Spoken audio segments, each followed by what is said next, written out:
All right. Well, welcome everybody to the Conscious Leaders Forum. We are very excited. It's actually, we call it the Conscious Forum. I mis misspelled that or put that extra word in there because it's leading yourself. It's really about giving ourselves the opportunity in perspective to actually move beyond where we are. One of the things that's really important to understand is that in our life, as we move forward, be open, curious, and want to grow is so critical. If we're fixed, defensive, and need to be right, we stay really contracted inside, and we don't really grow, and it becomes a over time it can become a real problem for us. So I really appreciate all of you that have joined us today on the Conscious Forum, and I'm going to spend just a couple minutes in case this is your first time, kind of going over what I mean by forum. Forum basically is the place, meeting, or medium where ideas and views on a particular issue can be exchanged. And that's the idea here. I do a lot of lecturing and, of course, written books. But my favorite medium for learning both for you and for me, is when we interact, when we spend time together and we talk about real life situations and how we can move those forward and be open, curious, and learn from them and grow from them. So that's what the forum's about. And so I usually like to do a brief overview of a subject. And we have a great subject today, which is really the core of talking about how we grow inside. The external world happens, but the internal world we have control over, complete control over, by the way. And excited about talking about consciousness. But as I talk about this, think about things in your own life that are either, a light bulb goes off, or something that you're dealing with that you would like to discuss, because that part is what makes the forum so powerful. And I learn as much as you do during that part. And I think we can share. And when you think of something that's important to you that you would like to work on or talk about, that works for everybody. And I think it's probably one of the most powerful ways we learn, because we're humans and we're connecting as humans, and we're more similar than we're different. And we all have some of the same struggles in our lives. And so I think it's really important for us as we start here to really think about something that gets ignited inside of you so you can share that with us. That's my favorite part of this. So basically today we're going to talk about consciousness and you. This is really, really, to me, the essence of moving forward in my own life. As I learn and grow, and obviously you can see I'm out in Colorado. I've been skiing with my ski instructor, who I've known for years, and we ski together. And mostly now, he just takes me into interesting environments and stuff to get ready for heli skiing, because we're going heli skiing on this particular Thursday up in British Columbia, and we'll be taken up in helicopters and put on the top of mountains. And so, why I'm telling you that to kind of start this is that awareness, that understanding of what's required and how I can adopt and adapt to it in the environment. It's important by becoming awakened to the possibilities of getting better, and then learning to become better. And so, I couldn't have 10 years ago, I couldn't have done that. And now I can do it, and I'm going to do it and feel confident. My confidence is built, my self-efficacy is improved. And I go up there with the confidence that, I can ski with some amazing skiers that are half my age, and I'll be fine. And so that's what we're doing inside of here. It's like putting on your lab jacket, putting on your goggles, and making the decision that, I'm going to start to understand myself, because the world that you live in now is changing more rapidly. In fact, today is the slowest that the world will change at this moment. It will continue to accelerate. Now we know with AI and all of the data mining that's done, that if we're sleepwalking through our own life, someone else will be controlling your life. It'll be like the Matrix. In fact, corporations are now out there with AI telling you what to buy, what to like, what not to like, when you're happy, when you're not happy. And your consciousness is the one defense mechanism. It's the thing that, as you explore and you become more self-aware, that allows you to manage yourself and act thrive. And at the end, next month, we're going to be talking about, where does your happiness come from? How do you stay in a state where your days are good, where you don't have, we have stuff happen outside of us, which we have no control of. And those things, those particular things we have to deal with. But if we learn psychological flexibility, if we learn how we work, how our consciousness works, then we have an opportunity to go through those situations and come out the other end without really having, it's what it's been called for years, equanimity. We can take the things, be aware of the things that happen that aren't necessarily good for the world, for ourselves, individually in our families, but we can move through those and then manage those in a way that we come out the other side in the best possible shape. So let me first define consciousness. I've done this before, but I think it's important today as we start on this journey of understanding consciousness in yourself. But consciousness really refers to the state of being aware of one's thoughts and feelings. So inside of us, the internal dialogue that goes on, understanding that and what it does, what it represents, how it works, and what it doesn't do, and how that is actually related to our own awareness. We know this, the more we're self-aware, the more we can consciously influence our thoughts and feelings and respond in resourceful ways to help others. We can help ourselves and we can help others. We can build better relational health. We can move out of the drama triangle, which, I've talked about quite a few times. The drama triangle is when people get pulled in, they become unconscious, they become reactive, usually from fear. It can be anger, it can be any of the basic emotions. But when that happens, we assume the position as a victim. Something's happening to us, and we're going to talk about this. We're a villain. We're going to find someone to blame it on. Like right now, people are blaming, lots of the world events on each other and pointing their fingers. All you have to do is turn on any TV station and someone's pointing at someone else. And the third is the hero. We don't like the pain, so we try to do something to fix the pain by somehow manipulating the situation. None of those things are good. They keep us in an unconscious state, and they keep us really closed and contracted and don't allow us to really fully experience ourselves and also our relationships with others. So let me first start here. I think this is really important. We understand a little bit about consciousness and awareness and what it really means. So there's basically consciousness or awareness of things that are external to us. So like as you see, this model is looking at a vase and it's got plants in it. And so we're aware of that. That is external awareness. That is awareness of our surroundings. So if we actually look at that, let me move this. We have sense organs, and there's 5 sense organs, and we know what they are. And those sense organs, basically, that plant vase is your eyesight. Your eyesight sees it. It's something external to you. You bring it in, and as you bring it in, you see it. But basically, it's actually like a monitor. So if you were watching a baseball game in Oakland, California, and you were in New York City, you would actually see on the monitor, you would see the game. And even though the game physically live was out in Oakland, you would be seeing it on a TV and it would look real. That plant vase actually goes through your sense organs and is changed from the physicality of the light coming into your eyes, and then is converted through the visual cortexes, and you're actually reproducing it inside of your head.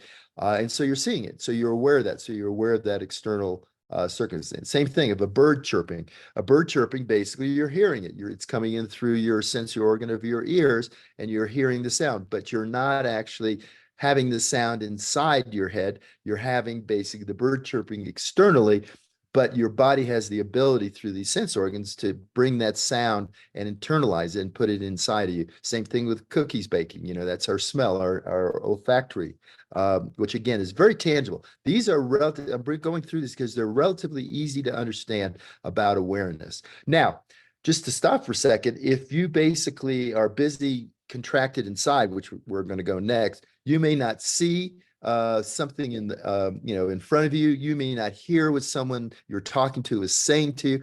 You may not even smell something that's going on because you're so distracted because of that internal dialogue that's going on. So the other two, just to finish this up, lemon, we have taste, we have our taste buds, and then of course a hot plate, we have our touch, which are the receptors that are, all over our body, but specifically in our hands and our feet, where they're very sensitive and are very tactile. So that's basically consciousness of the outside world. That's the world that we understand. We have no problem really we have really no problem being aware. But as I just mentioned, our consciousness inside, our internal chatter, our voice in our head can distract us where we're not even aware. So think about the times you've driven your car, and hopefully you're using a hands-free device, but you may be in a conversation and drive, all the way home, and all of a sudden you're at the the garage door ready to open it, and you think, oh my God, how did I get here? Because you weren't really, you were on automatic. You were driving the car based on your ability to do those things, because over time, the experience of learning how to drive a car, and you were able to do that without thinking about it, and your full awareness was into the discussion you were having with someone else. But consciousness of our inner world is really, really important. It's how we process. It's how we actually deal with the thinking process. And, you know, a lot of people have called it skull chatter, right? It's kind of this, it's been called the monkey, monkey voice, right? You have this monkey mind going on inside. And what happens is something happens. We're maybe aware of the present. Something happened as an event. It could be someone talking to us. Something happens. And basically, that whatever that stimulate, and it doesn't have to be external, by the way, it could be something inside you thought of. And next thing you know, you're starting to have thoughts, which are creating emotional feelings, which your ego is dealing with, and basically looking to find blame. Again, either you're the victim, the villain, or the hero, and we're trying to self-soothe that. And what in essence happens there is we get to the point where we actually stay in that triangle. And once that happens and that discussion's going on, all those things around us, our kids playing, conversations someone is having with you, it could be a Thanksgiving dinner rather than having a really gregarious thankfulness together. You might be someone said something to you in the kitchen, whatever it is. As soon as that dialogue takes over and it goes into that repetitive cycle that we call a cognitive emotive loop, a thinking, feeling loop, then we're done. And we're totally unaware of what's going on external. And it can actually be dangerous. It certainly can ruin relationships. It's not healthy for us. And it's something we want to talk about today, about you and how you can deal with that. So the other part we do is we project. If we conceal, let's say, rather than reveal something that's going on and then go through it, take ownership of it, if we conceal it, basically, then we end up getting to the point where we withhold. And the next thing we know, we're projecting. Oh, my aunt was, doing this and that, and she shouldn't have done that. And so we start projecting. So all these lead to unhealthy behaviors. So basically, we're filtering reality. As I showed you right here, you can see the ego. The ego is our personal mind. It is your experiences of your whole life, your mentors, your parents, your schoolmates, your teachers. Everything that's happened to date has allowed you to create a personal mind. And the personal mind is your own. You're the architect of it. You created it. And it is what it is. And you've been using it to negotiate. And you actually use it to filter reality. So your reality is basically different than everybody else's reality. Reality is reality. And, an old mentor of mine, Robert Fritz, used to say, reality is an acquired taste. And it is. But bottom line, what we actually do is something is happening. We make meaning of it, and our ego interprets it to create a narration that makes you more comfortable with the world around us. So we actually do that to relieve the suffering and pain. In essence, what we do is we actually block what's actually happening in our emotions and our feelings and our thoughts, and we block and get them out of the way, and we create a story. So our story is made up. A video that you took a video camera and took a situation, that's reality, what actually happened without any interpretation. Then we make a story up about it. And we do make stories every day. And stories are, we've made stories since prehistoric man, writing on the cave walls and stuff. And stories are a way of communicating, and they're a way of expressing. But they're our story. And we need to realize they're not the story. They're not reality. That's why needing to be right, and being defensive and basically being closed. That is because if we have a story and we have to, our ego wants to stick to that story. If something else is happening out there, then we make something up, and then we go into that reactive state to defend that. So basically, if we look at it in general, consciousness is an unfiltered world. It's where, you can see this lady inside is seeing this beautiful sunset. And think about the times when you've been on vacation, or you came around the corner and you're up in the mountains or somewhere, and all of a sudden you saw this, or over the water, you see this spectacular sunset. It's the universe, the gods, whatever God is to you, and it's that feeling of just connection. And that's what I mean by unfiltered. All of a sudden, you're not thinking the small things. You're not thinking, oh, I got to be, to eat in 15 minutes. I'm late for dinner. You're not thinking about, oh, I've got to get that project done. You are in that moment in awe, unfiltered. Your internal dialogue is silent. And because of the impressiveness of this, you're seeing the spectacular. We can all think of times like that. And remember how they felt. We're going to talk about this next month about how we become happy and stay fulfilled in a space where we thrive in our lives versus struggle, which most of us, unfortunately, right now are doing. And that's about becoming unfiltered. That's what consciousness is about. It's about being at the point where you've quieted that skull chatter and now you're fully aware of what's going on. And with practice, you can do that with everything. You can actually silence your personal mind and be there. It's beautiful because at those moments, those are the spectacular moments. And in our relationships, when we can suddenly be fully present for someone else, we're fully aware and we're not having our ego interpret what they're saying and making a story up about it. We can be fully there. Life becomes alive and your relationships become so special. And it's such a, and by the way, if we're building relational health, whether it's in your family, your friends, or people you meet, could be in your work environment, as a coach or whatever it is you do, when you have those moments and you're fully aware, what happens is you quickly build rapport and you build trust because the other person sense because of their mirror neurons, they sense that, wow, they really get me. They really care. So important. But unfortunately, as you can see on the left side, we have normally all these cogs going and all these cognitive emotive loops, and we're basically creating a story or saying how compared to reality, how, oh yeah, I know what they're saying. In fact, I'm going to interrupt them because I already know what they're going to say, or I'm going to fix them, right? Fixing them, by the way, is what we do as a hero. We help fix them versus really being fully present and support them. So let's spend a couple moments on this because I think it's really important about the different states of being that we're in at any given time. Now, I'm going to go through these. They're not progressive. I mean, over time, as you become more conscious, then you'll move a little more into the next state. But remember, as humans, and you've heard us talk many times about going below the line. Going below the line is where we go unconscious. We go from a conscious state to an unconscious state, and we end up in the drama triangle.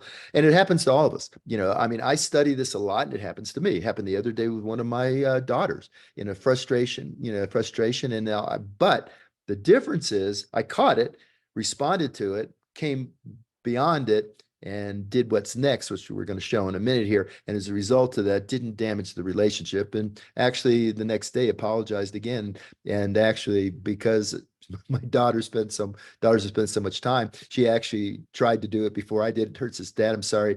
I was frustrated too. So that's the beauty of not damaging your relationships. Stuff's going to happen. We are human. We are going to move up and down from an unconscious to conscious state. And we use above or below the line, above being open, curious, and want to grow, below being basically closed, defensive, and want to be right.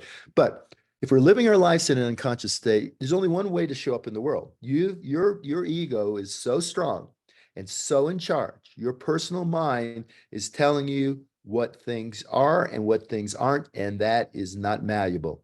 So this is the most important part of this. And this is going on right now, and I don't have time to go through it today, but this is happening right now in the weight loss industry with the onset of the new drugs. They are effective and they serve a role, but to suddenly think that those medications can totally take care of any issues we have in terms of our weight and our lives and our health is basically saying I'm a reactive person at the effective. In other words, something outside of me determines everything in my life, and I'm not responsible. I don't need to be responsible. Something else is responsible. And what we know is from long-term studies, when we do that and we actually say that something else is creating us becoming a victimhood, is that we're saying that's in charge. That's responsible. We are giving the power away. And as soon as that happens, we lower our ability to actually organize our life around what matters most to us. So important.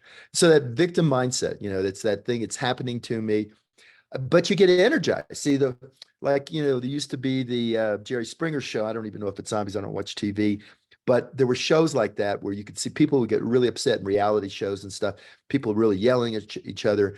And when you get that way, when you get in their active state, you get energized, you get adrenalized, you get that dopamine click, right? That hit goes on and you're feeling energized. So at that moment, we think it's actually, this is good. but it actually isn't. It's actually creates cortisol, creates a cortical dysfunction. We lose cortical cells. We have a release of cortisol. It affects our brain, our neurons. It releases epinephrine, norepinephrine, which creates all kinds of cardiovascular effects, and it ages us quickly. In fact, I truly believe emotional mismanagement, not being able to express these things in a healthy way, is the leading cause of death in the world. So basically, that's what it means to be in an unconscious state. So if we live our lives in a conscious state, and this is the work that hopefully you're learning from the Conscious Forum and from the stuff you're reading and studying, but basically we're moving to we take responsibility. And actually, in its most pure form, we're taking radical responsibility. We are now saying that fundamentals, all the key things in our life, we're responsible for. We decide the outcome of whatever happens. We may not be able to decide the external world. Usually we can, and it's happening, it's happening in front of us, but we basically totally control how we respond to it. So you're moving from a victim to being the creator, that, in every this situation, I'm going to be curious, open, and want to grow. And as a result of what happens here, I'm going to help things get better. I'm going to help myself get better. I'm going to build my relationships. I'm going to have connected, conscious conversations. I'm going to listen more. And I'm going to have a growth mindset. I want to continue to improve. I want to have healthy relationships.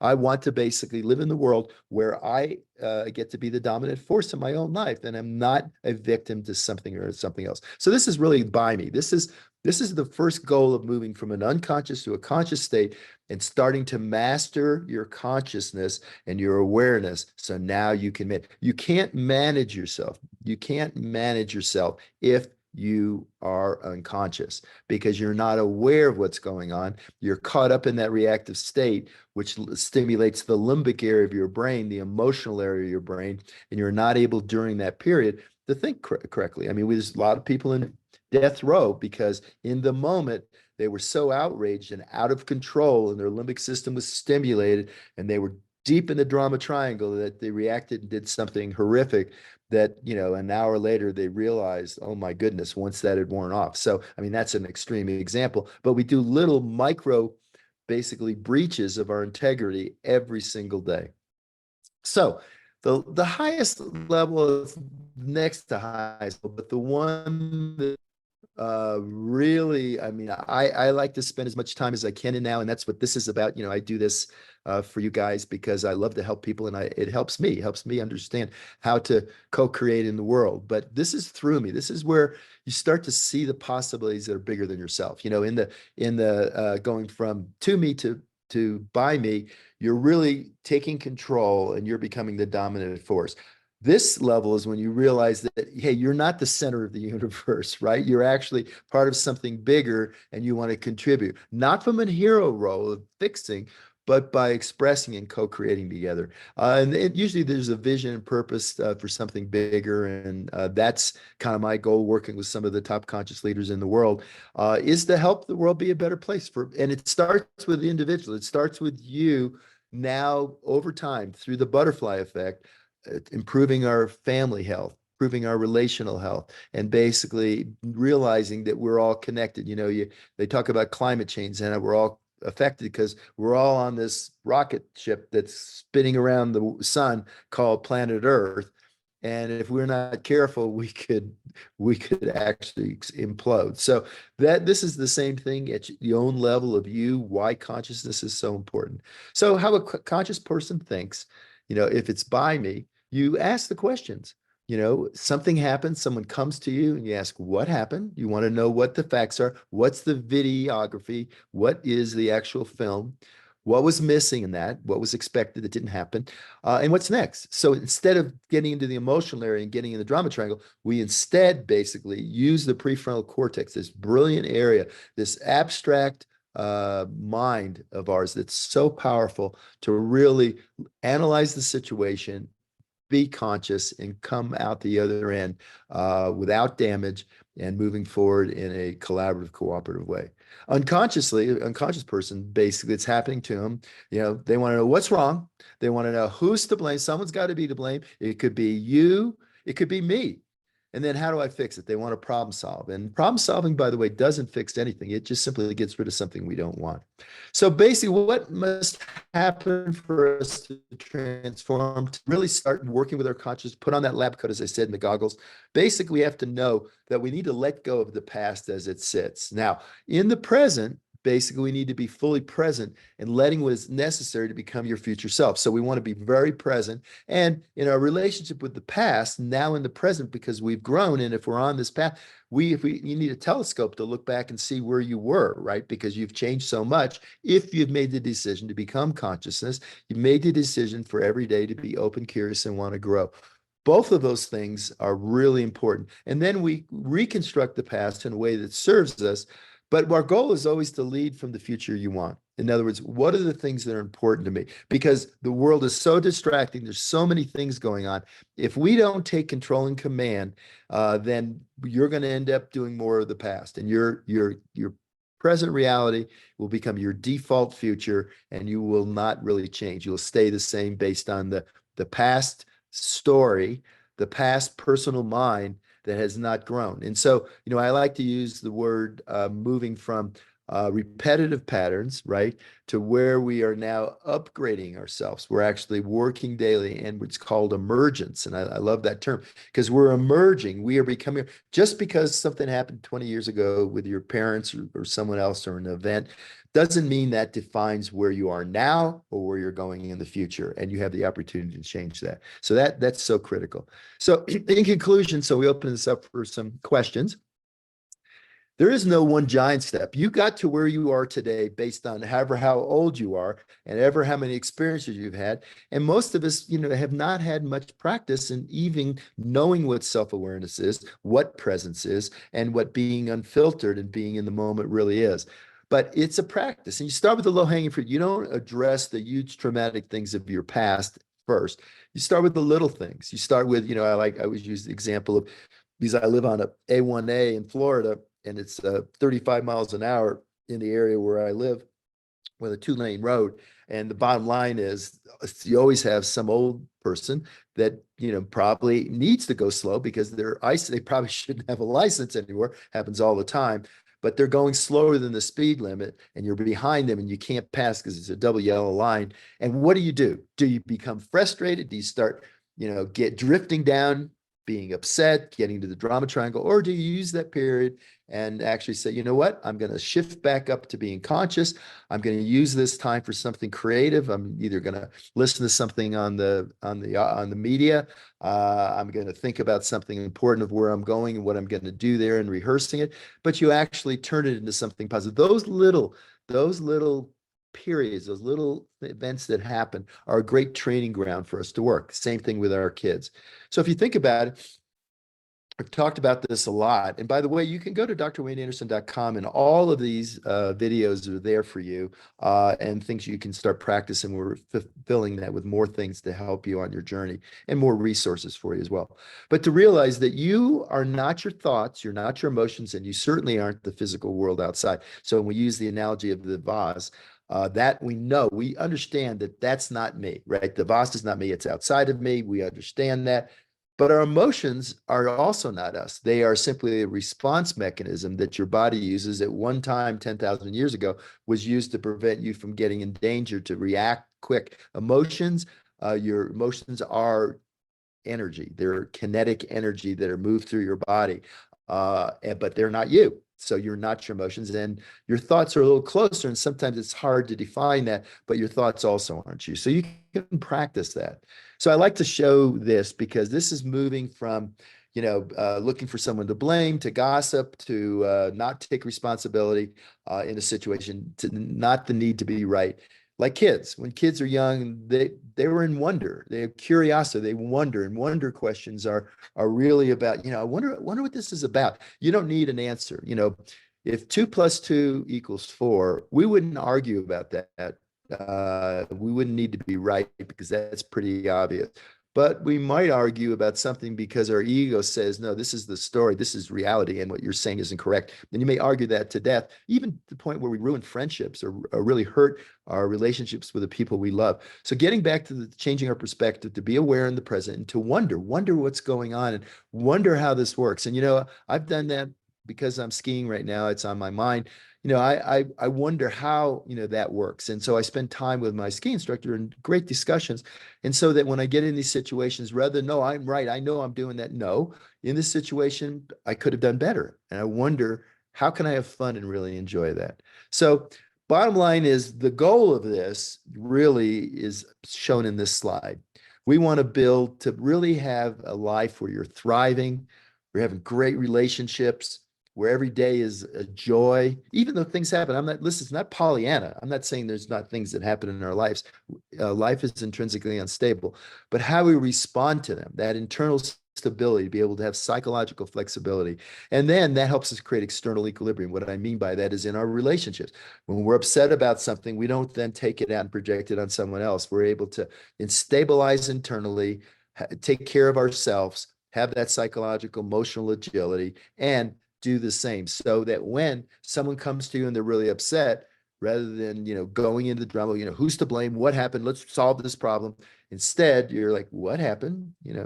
What's next? What was missing? It becomes a logical, comforting discussion that you can have. So in your relationships, then they become more stable. And this is important, not just for our family and for our community, but also for our work environment, being able to thrive in that environment. So let's open it for some questions. Let me get off this thing and let us go. Right. Right. Hey, Rach, what do we got? First up, we have TJ. TJ, can you come on camera? Good morning, Dr. A. Hi, how are you? Thank you. Good. Thank you Good. so much for everything that you do.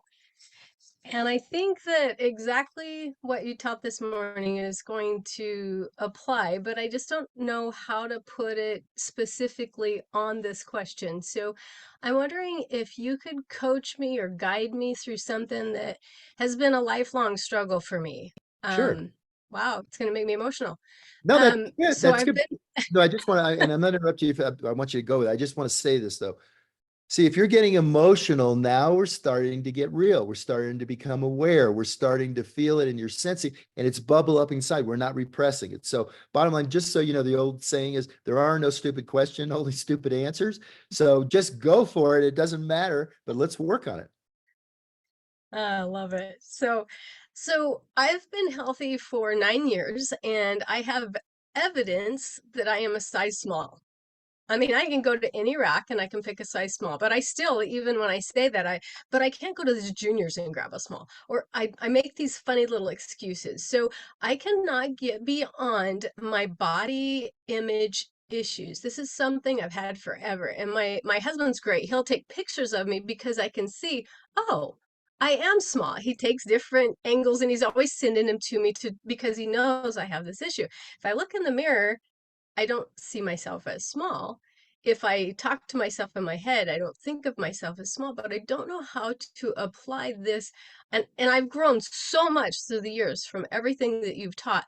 This is one issue that I just can't believe the truth.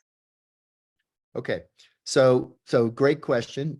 By the way, why this is so important, TJ, and what I love about this is we're more similar than difference. And we all have, basically things inside of us that, that we're ashamed of, right? We're ashamed of it. And it created this indelible impression. And the thing with shame is a very, very interesting phenomena because it's actually a state of not really discussing it. I mean, you'll discuss it with your husband, but inside you have this internal dialogue that's going on, right? And it creates that same repetitive pattern. So when we talk about cognitive emotive loops, is you have this thought, you have a concept. And just from I'm actually, it was interesting because I'm preparing a talk, and there in one of my first books, I had an artist, a good friend of mine, draw a picture, and it was a picture of a guy in a lake, and he was looking up at his vision, his future, all the things that they wanted in their life, but he's in the lake and he's holding on to this rock, right? And this rock is this concept. This is the concept, and he's holding on to it, and he's treading water. And his nose is just above the water, but he's using all this energy, right? Because he's trying to, this concept he has basically is the reality that his personal mind has said, this is who you are. And you've used this for your whole life to defend something. We stay with a concept because it serves a purpose for us, right? And whatever that purpose is, basically for you, that purpose is that you still believe that you're unwanted through discussions and that prejudice. Doesn't matter how it got there, but there's this concept about your self-image of yourself and that you're big. And what's happened is your cognitive motive loops and your personal mind have got you so dialed into that you're scared to let go of it because it served you so well in the past. And even though your reality now is that you're now a small person, it's like I remember one of the people that really lost, I think they lost like 300 pounds. They felt like they basically had and I don't mean this in a negative way, but a fat suit on, and they unzipped and walked out, and they're this little person. But they still had this concept that they're big, right? So what's going on there, TJ, is you have mechanisms in this concept that have served you in the past. It could be anything. And it's multiple things. It could be, one of the things, and not to get personal, and this is generic, not about you, but these are just some ideas so you can understand and apply the things that are you, is it could have been that we were young, we were sexually molested, right? It could be that we didn't want to go out. We were shy and didn't want to go out. And so we use these mechanisms of not being as physically attractive and fitting into the standard of society of what is pretty, what you see in the models on TV. And we've built this concept to protect us against whatever it is that protects us. And so what's really important for you, and one way, by the way, this, again, and brings up a good point. This is about consciousness, about being more aware of yourself and working on yourself. But, if there's stuff from the past that come up there, there's nothing wrong with getting some help. You can go to a psychiatrist or psychologist and have them work with you, and they're really good at that. This is more about cognitive behavior. This is about us cognitive learning to manage our emotions and stuff. But if there's stuff that's really there and you can't get rid of it, but we know one thing, we know you've grown tremendously. So you're, the old gain in the gap, your gain is tremendous. You've changed. I mean, first of all, and I'm going to tell you this, it won't really help. And your husband can't really help with pictures, but you're beautiful. You're attractive. You're a beautiful woman, and you're basically full of, I can see all this joy. And you've held on to and blamed yourself and used those concepts in the past, and they're no longer serving you. And they're the last part. They're part of your consciousness of becoming really self-aware that when you look, you're like that vase, right? You look in the mirror, you should see a beautiful woman because that's what's there. And basically that concept is so strong. What you need to do is let go of that rock, and you will emerge. And because of all the work you've done, you will just soar into the sky. So to get to that next level, you can go and search for, what is the storage trauma, and start bubbling that up. There are reasons why you hold on to that concept, right? And basically part of it is in the past, you didn't reveal, you concealed. So now by just revealing in front of our audience, of all these people that are on today, bottom line is you're revealing and you're becoming more attuned to this isn't you, right? This is not you. It's becoming more about what you want to create. And that's the other part. As the creator, you're creating that concept, and that concept is self-limiting to you. And you know that now. It's time to let go, drop the rock, and basically focus on what you want to create. And what you want to create is loving relationships. Obviously, your husband is, being there, being supportive, and your family and all the people around you. So just take those things and then ask yourself, am I making progress? Is this getting better? Am I allowing that stored trauma inside to bubble up? And it's basically, it's going to be painful. It was painful. That's why you stored it. That's why you got it out of the way and created this image of yourself, because it helped protect you. But it's not serving you anymore. And you're aware now. You are conscious. And that's why you're asking these questions. Before, you would have just shamed yourself or blamed yourself, right? Now you want to grow. You're open. you're curious to this, you ask this question in a public environment because you want to grow. And look how you're smiling when you sense and feel that.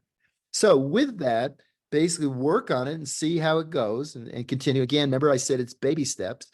And if you think you need to, go find some professional help. Go find a therapist that can help you because there are a lot of great people out there. Does that make sense? I love that. And I have to tell you, through the things that you've taught me, I lived 55 years with being afraid of spiders. And I came to the truth that that was a concept that was holding me down. I'm not afraid of spiders. I don't like them. Right. I'm not I don't like afraid of them either. spiders. Yeah. And Yeah. I changed the narrative. I dropped that rock. I love that vision. That's where I'm going to go when I start thinking about those Good. things. Thank you so Good. much. You're welcome. Thanks. Wow. Go get them. All Thank right. you. Let me know. Let us know how it's working. Okay. All right. I'll see you in Utah. All right. Sounds great. Okay. Who else we got? All right, next up we have Shelley. Hi, Dr. A. I'm going to Hey, be Shelley, quick how are because you? good, great. How are you? Happy Easter. Happy I see there's a lot of people behind me, so I'll keep it quick. This is your time for, see, now there we go. There we go. You're being the hero. You're basically saying, oh, I'm not as important as all these other people. Stop it. Okay, I will. Thank you. Okay. Seriously, this is your time. You Okay. basically, you're here. I want you, you're the most important person in my life right now. Okay. Oh, okay. No, I mean that right now. That's Yeah. what present's about. I mean, obviously, Right. my girl, I love my daughters, but Right, but that's you're- the consciousness. and yeah, this is, Okay. you're not superior, you're not inferior to any other human on the planet. And that's where it starts. Because if you're not, Shelley, as you ask this question and you're thinking, oh, I don't want to take up too much time, then you're not fully present. You're actually thinking that in your loop. And I'm using that as an example. So sorry that I started off like that. No. I want you to understand you are a human that is important as anybody else. Okay. Okay. Well, Okay. this leads right into my question. Okay. So you were talked about the cognitive loop. Do you have any tangible steps to stay more conscious when you're fatigued? Because when I'm tired, usually that's when my non-conscious comes in and says, okay, well, this is what we normally do. I'll take over, and it's harder to stay more conscious. And then you dip into that cognitive loop you were speaking of. Yeah, that's a very profound, it's interesting because the parallel to that is willpower, right? Willpower, there's a lot of work been done in willpower because, obviously someone's struggling with an addiction or whatever, trying to use willpower by itself. And one thing we know is when we're tired and fatigued, our willpower is easily depleted, right? So our ability to be disciplined is less. Same thing with exactly what you're saying. Our comfort zone, our ego, who ran your life for many, many years, likes that. It likes it, and it likes to take over. And for your awareness, it slips into an unconscious state, and your ego takes over when you're tired.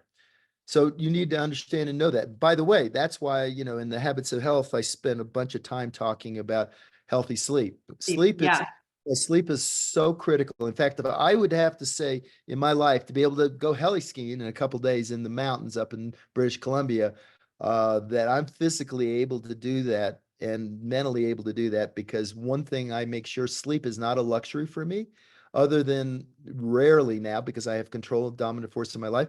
I basically get it. I wear a device that measures that. And I was just looking at it earlier this morning. In the last 10 days, even though I've been in a different environment and now I'm staying at a friend's house, bottom line is I get 100% sleep. I get the sleep.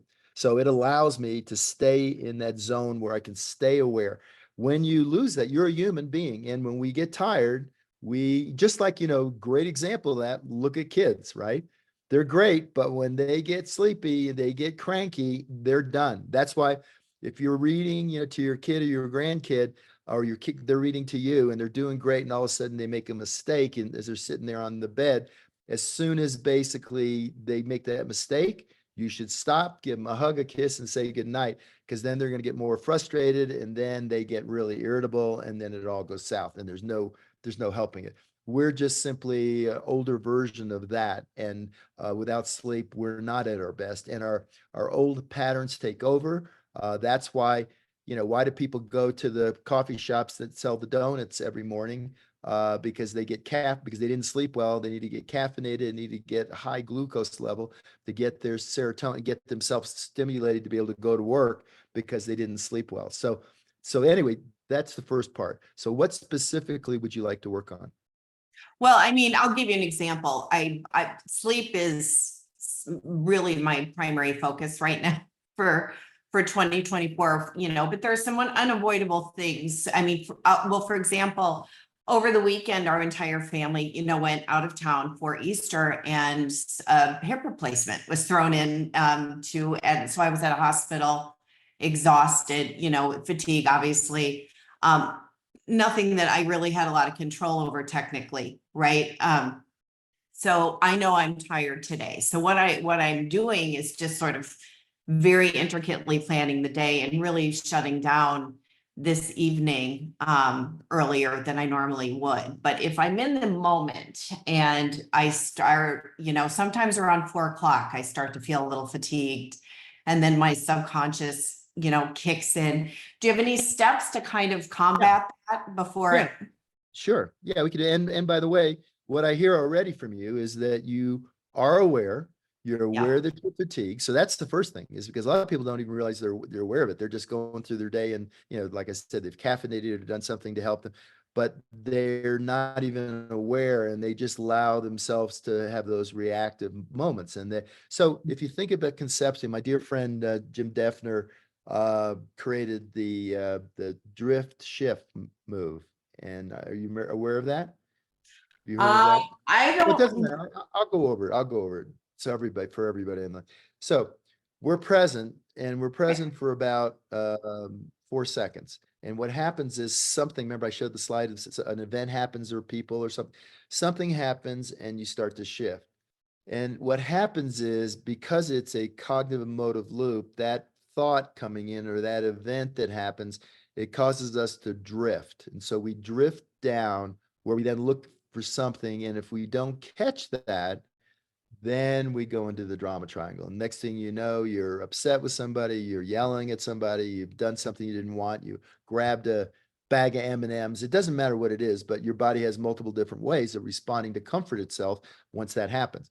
The key thing is to be aware. Something will change in your physiology, because that's what, again, cognitive emotive loop. Emotions are energy. They're felt energy. It could be, if there's pressure in your jaw, could be that you're getting angry. If it's pressure in your throat, it could be you're starting to be fearful about something. If it's something down in your chest, it could be that you're feeling love or sadness. Whatever it is, something will give you an indication that you're starting to shift. And as soon as that happens, you heard of, I created this almost 20 years ago. Stop right then.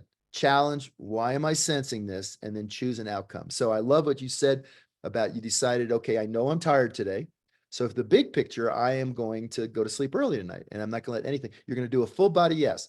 Full body yes is, I'm going to sleep tonight, and anything else, unless something like I got to go to the hospital because someone's having a hip replacement, unless something that important happens, I'm saying no to it. So let's just say a girlfriend calls up and say, hey, let's go have a dinner, or let's go see a movie, or there's a charity thing. Today, in your day, that event, even the charity thing, right, which would be good, and you'd like to help and be the hero in your day, that's not in your best interest. So you would say, I really can't tonight. I'm exhausted. I had a very busy weekend, and I'm going to go to bed early. That's you becoming the dominant force in your life, not letting external things. So first of all, you're doing a good job of that. Second is, there will be things still during the day, though, that will irritate you, that will have you start to drift. And what you want to do is simply use a change in posture, stop, challenge, use a change in posture, some deep, slow breaths, and kind of let that go away, and then basically move on to the next thing. So you're processing that emotion and allowing it to bubble up so it doesn't come inside you. And if you're, one of my favorite techniques is if I'm in a boardroom with executives or in a situation with people, and there's some challenges going on, before I speak, I like to stop. I always kid around about having a bottle of water with a top on it, taking it off, stop, not responding, not react, because I can feel it. I can feel it. It might be that I'm a human, just like you're a human. And when we get tired, their personal mind, your ego would love to take over, because you know what? It doesn't want you to suffer. So it wants to take over. And what it wants to do is, one of the things it actually wants to do is challenge what's going on, because that creates that adrenaline surge. That's that dopamine hit. And all of a sudden, yeah, I'm alive, I'm feeling better. But you're really done multiple things. You've actually hurt yourself physically in those micro moments, because Yeah.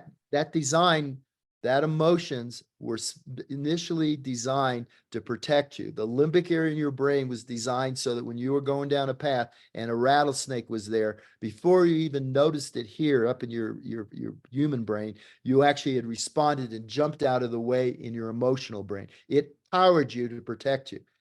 But today, most things are perceived threats. They're not real threats. They're threats Right. to our ego.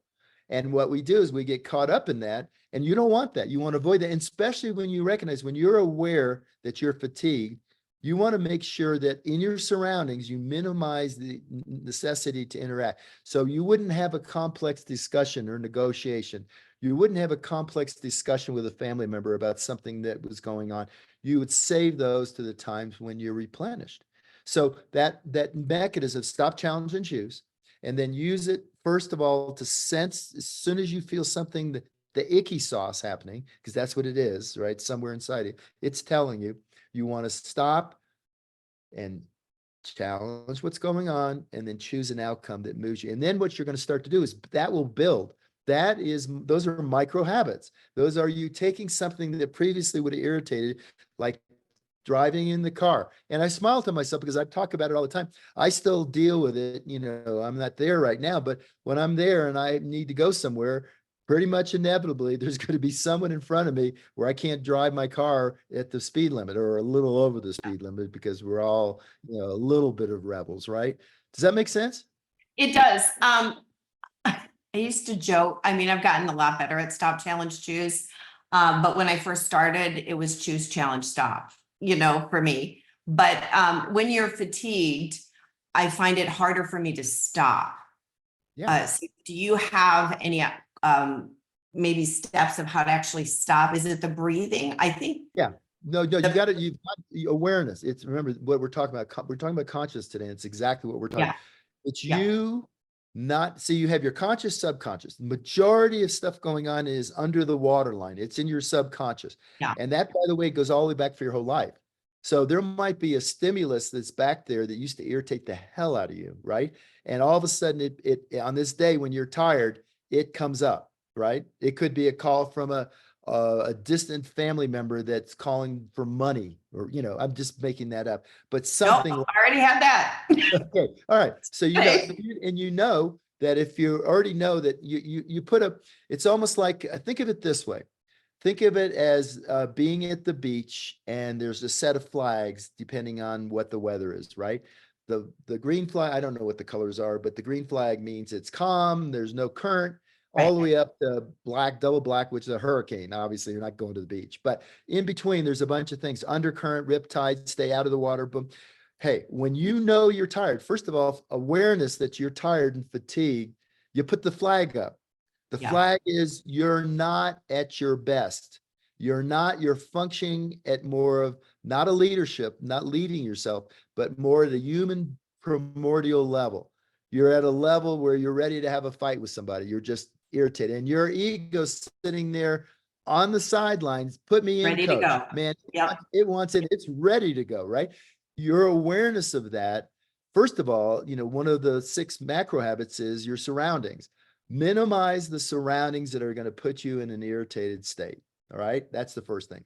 Just like when you go to the grocery store, you buy your willpower, right? Don't bring home Haagen-Dazs double fudge ice cream if you don't want to eat it, because if it's in the freezer and you're having one of these days when something like that happens, you're going to go right to the freezer.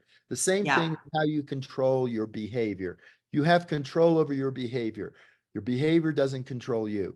only if you let your personal mind or your ego run the show. So know on these days, you got a double warning sign up and you need to avoid those situations. That's the first thing. Keep yourself out of those difficult conversations.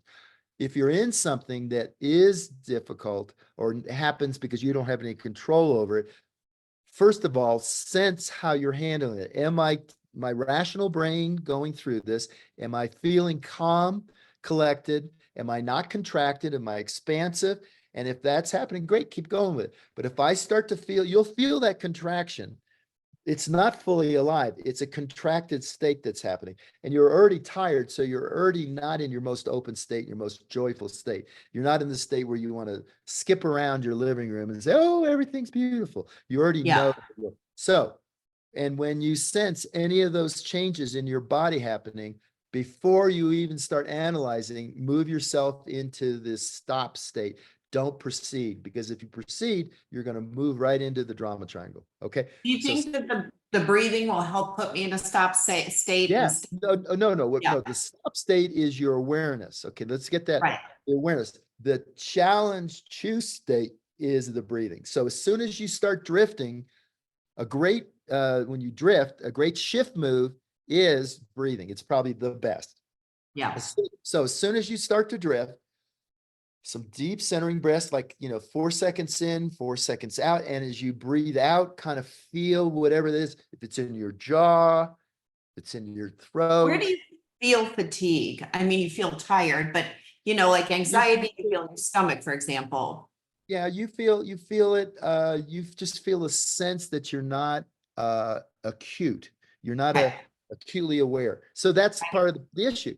The issue is that you're a little dull, right? You're a little dull. You're not at that hyperacute state.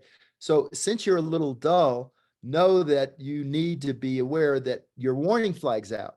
You're not going in the water. So don't go into those situations. Say, hey, listen, can we talk tomorrow? I'm really exhausted Yeah. today. I'd really want to hear what you say. So you're actually taking an active role in knowing full body yes. You're only saying it unless it's emotional, unless it's your thoughts, your emotions, and your gut are saying, yes, I'm ready to do this. I feel dead on to do it. Like I wouldn't have 3 weeks ago, I wouldn't have been ready in any of those states to go heli skiing.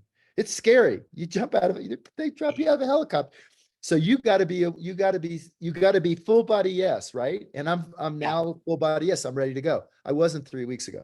And so that's the same thing during your day. If you're fatigued, you didn't sleep well, just know that, today I got a warning flag out. And so I am going to proceed with caution. I'm going to be more acutely aware when something's happening in my world, an event or something that it could trigger me. And I'm going to immediately take some deep breaths and I'm going to say no, unless it's something that I'm a full body yes with. So obviously, if you had to go to the hospital, you'd suck it up and go, because there was something you had to do. But the 90% of the things that are self-obligations, you don't need to do today, right? No, I have full bodied yes, my meetings to tomorrow after 4 o'clock. Perfect. Yeah.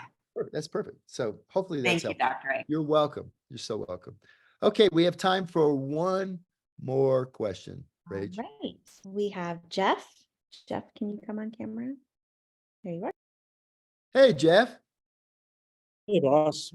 It's great to see you. I'm so grateful for your work and Jim Depner. I feel like through this, I've gone from when trauma challenges happen, I used to be like a tired 2-year-old, just, and just for days focusing on that. And now I feel like more like a Buddhist monk, you just kind of like calm, and you can just kind of go and be creative and flow through this. But the really interesting part is that when I think about challenges that have happened in the past, there's an emotional stickiness to it.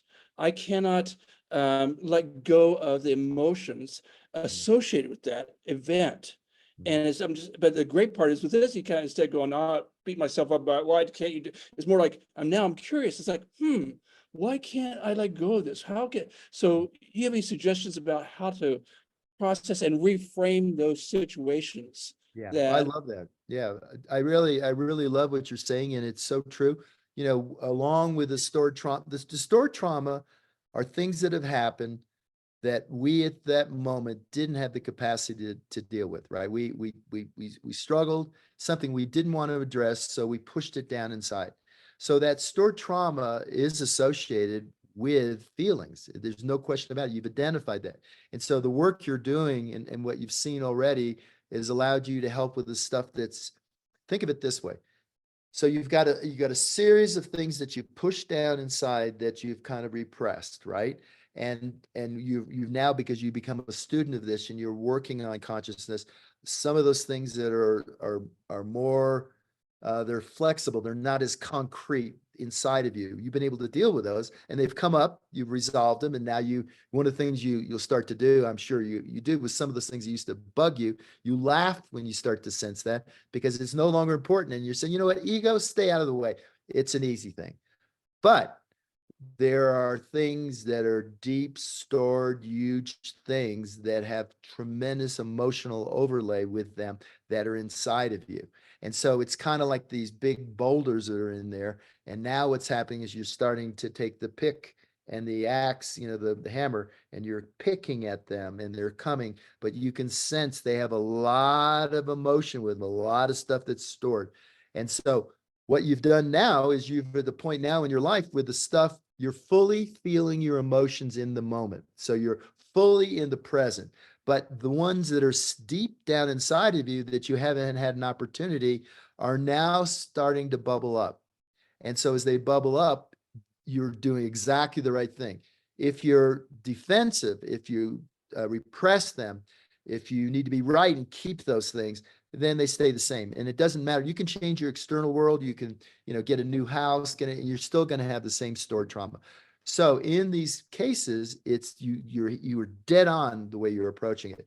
You want to be open and curious, and what can I learn from that? And those things that have the emotions in, what can I learn from this? What is this really all about? And then what you're doing, you're starting to process, and they're starting to bubble up. And even though it doesn't feel it feels icky, you actually allow that to, because this is different than what we were talking about in the last person.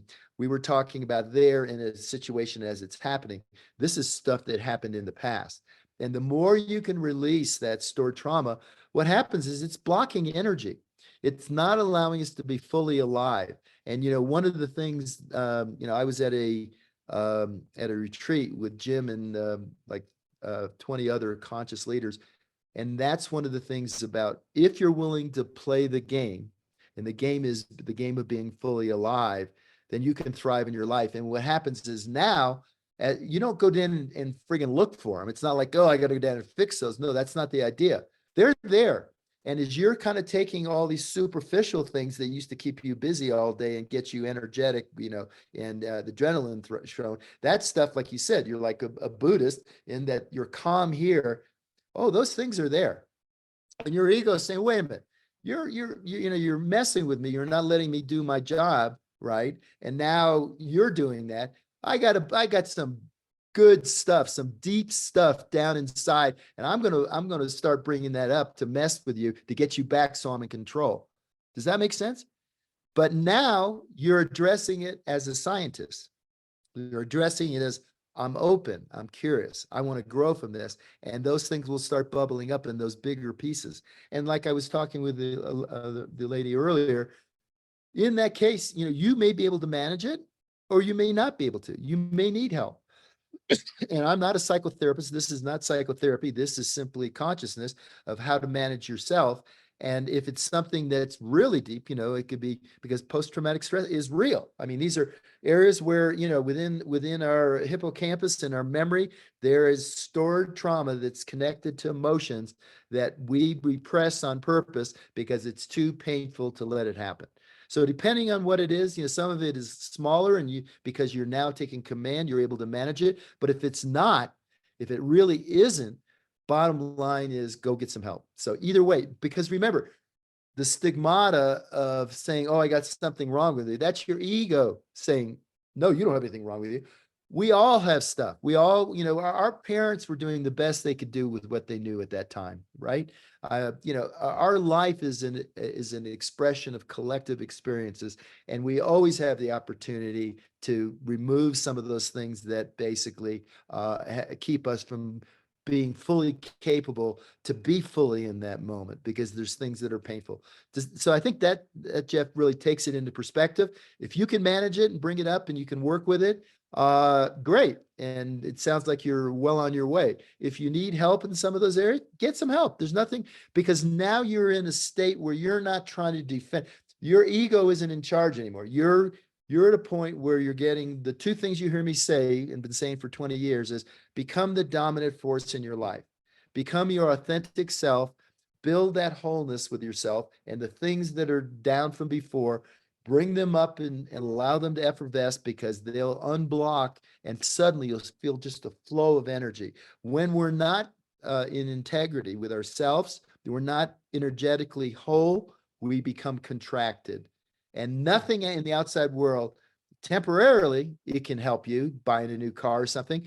But, and this is exactly leads into what we're going to be talking about next month, is about how do you really create happiness and fulfillment and thrive inside. So does that make sense?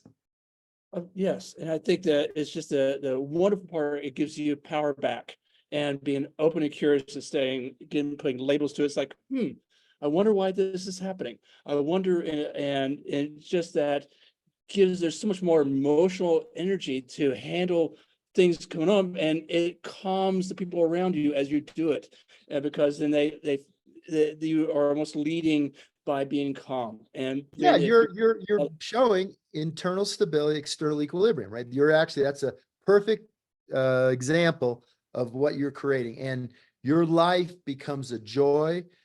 I can't wait to jump out of bed in the morning, and I've been doing this a long time, and I love it because you're growing, you're becoming more, and that stored stuff inside that's not allowing you energetically to be whole, you're starting to pick away at and remove. And the more that happens, and by the way, it starts to get a momentum of itself where it'll start coming up, and you may actually feel kind of and tired because it's coming up. Your ego saying, no, I'm going to hit you with this, I'm going to give you that. And now you can just smile and say, smile and wave, boys, I can handle it. Cool. Exactly. Yep. Awesome. Appreciate All it. right. See you. Okay. Well, thanks everybody.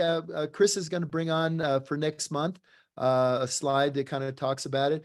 I love for you guys to join us. Where does our happiness come from? We're going to spend time talking about that. Hopefully you go back, and the beautiful thing of these are recorded. You can go back, and if there's something in it that really hits you, you can go back and listen to it again and make notes. And the idea is in baby steps to basically put on your lab jacket and start learning more and being open, curious, and want to grow about how you as an individual can move forward and build more happiness, joy, and relieve the suffering. So thank you guys for joining, and I'll see you next month. Bye.